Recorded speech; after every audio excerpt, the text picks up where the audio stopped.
सब कुछ होगा। तो सबसे पहले माई का एक भजन आप सबके बीच में पेश कर रहा हूँ। तो आप सबका प्यार दुलार आशीर्वाद एम शर्मा म्यूजिक कंपनी को मिलना चाहिए। जैसे आप लोग दिए देते आ रहे हैं वैसे ही देना है और आगे भी देते रहिएगा, ताकि हम सब कलाकार का मियाज बना रहे और मियाज आनंद रहे, बुलंद रहे। एम शर्मा म्यूजिक के बैनर तले बहुत सारे कलाकार आते हैं, जाते हैं, गाते हैं, बजाते हैं।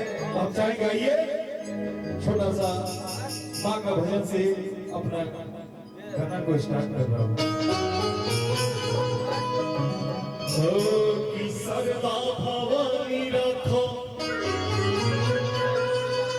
सभा बीच पानी, हाथों हाथ जोड़ी परी मैया हो मैया। अब दिया के हिल बनी दुखिया में दीन बनी, ना पूरा कहीं पढ़ैया हो मैया।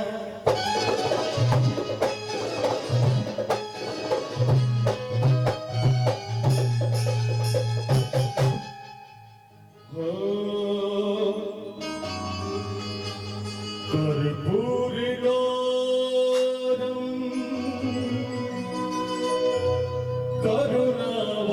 करुणावतारम संसार सारम भुजगेन्द्रहारम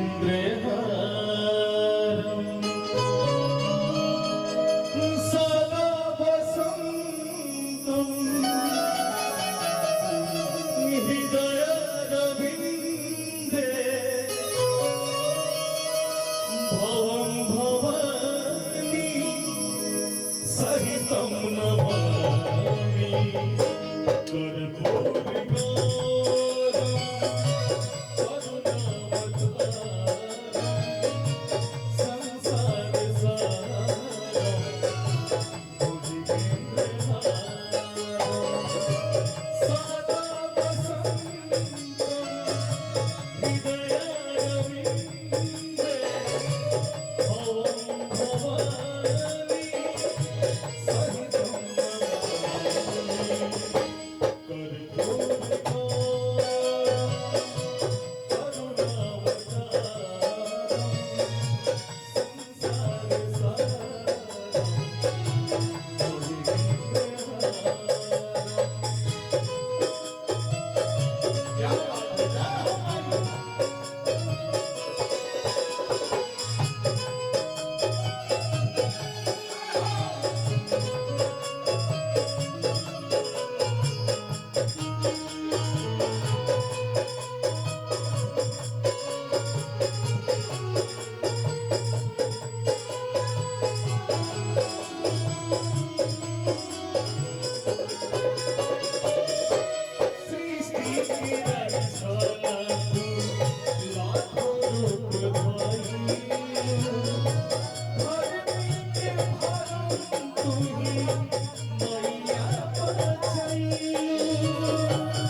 Sorry.